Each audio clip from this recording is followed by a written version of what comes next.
Mods, mods, mods. If there's one thing you can never get enough of, it's more mods. Especially when it comes to Cyberpunk 2077, just because of how insanely mod-friendly this game is and how much mods can actually improve the game. So, in today's video, I'll be showcasing another list of mods that I've been playing around with lately.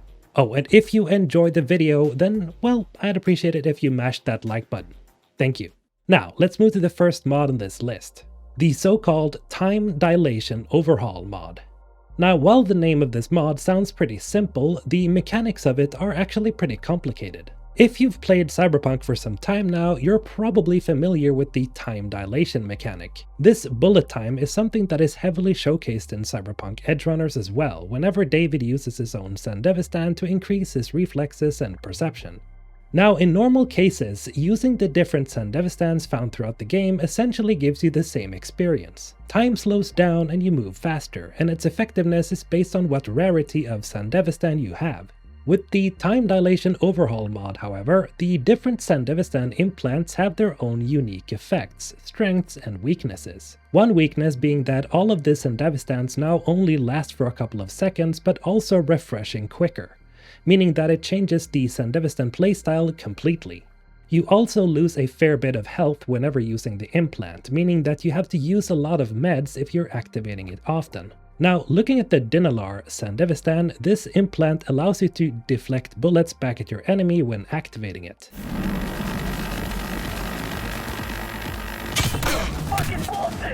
Another example would be the Raven Sandevistan, which speeds up your firing speed and slows everyone else to a crawl, letting you unload entire magazines before enemies have the time to flinch.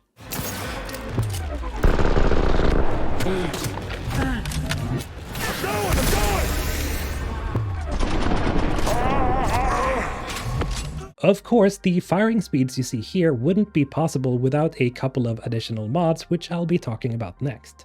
First off, we have the Preem Weaponsmith, a weapon crafting overhaul, which adds some additional slots that you can modify for every crafted weapons. These slots representing the trigger, barrel, magazine, and so on.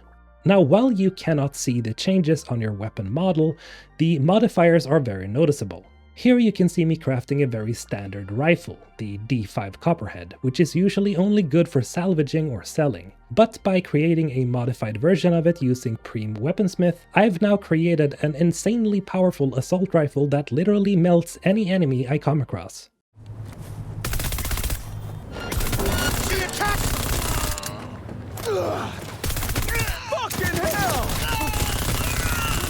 It's a shame that I can't aim though.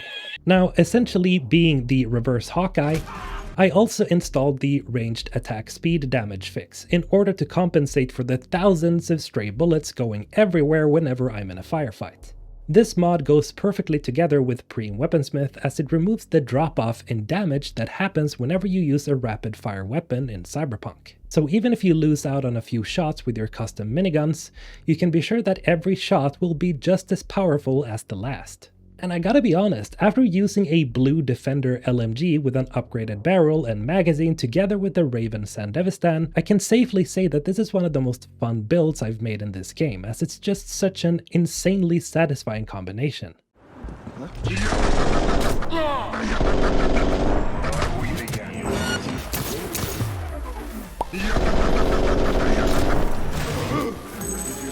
Another minor mod that you definitely should combine with the Time Dilation overhaul is the Sprint while blocking and aiming mod, which, well, lets you sprint while blocking with your katana. Since the Dinalar Sandevistan lets you deflect bullets with your sword, being able to sprint while blocking is just a no-brainer.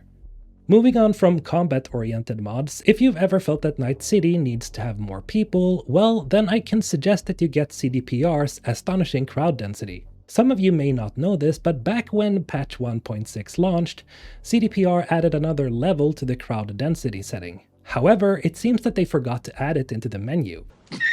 So the mod author, T-Duality, decided to make it selectable with this mod.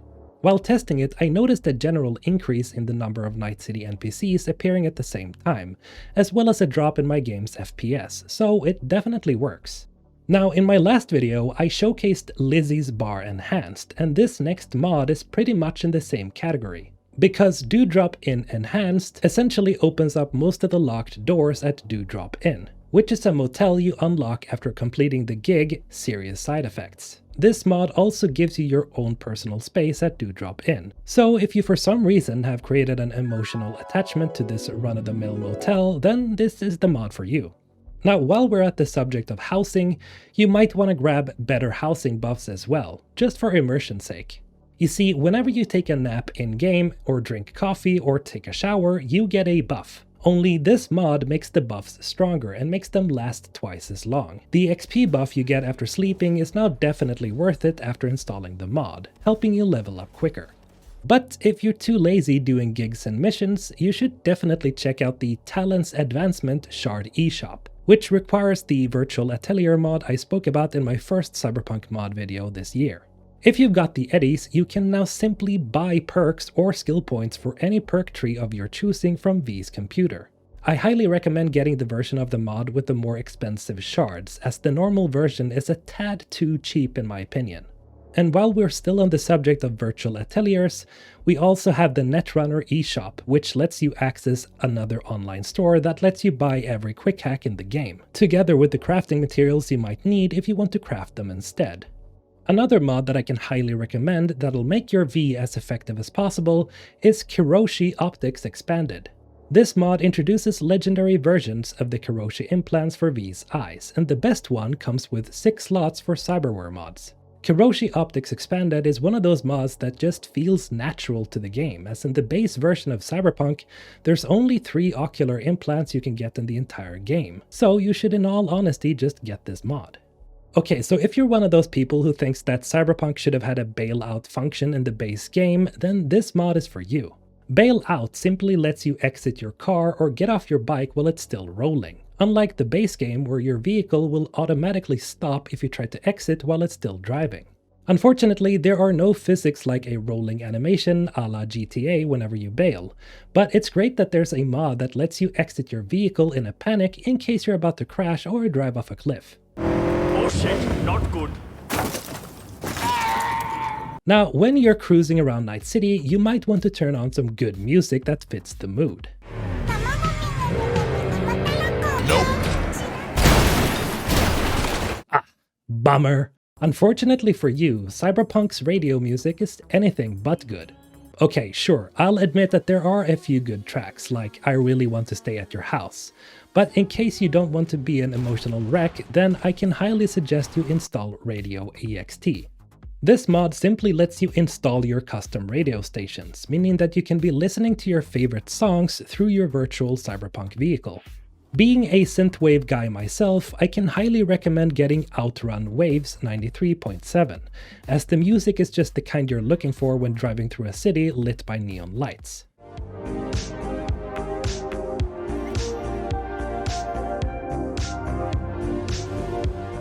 Okay, so at this point in the video, you guys probably want to know how to make V look like she does in the thumbnail. Well, alright then. First off, you have to get the 4K complexion and body for female V mod, which reworks the base complexions and just makes female V look better.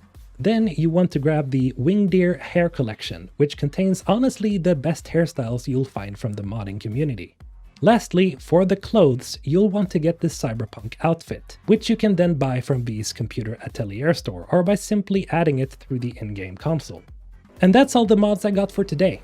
If you have any mod suggestions, remember to leave them in the comments below. And as always, have a great day.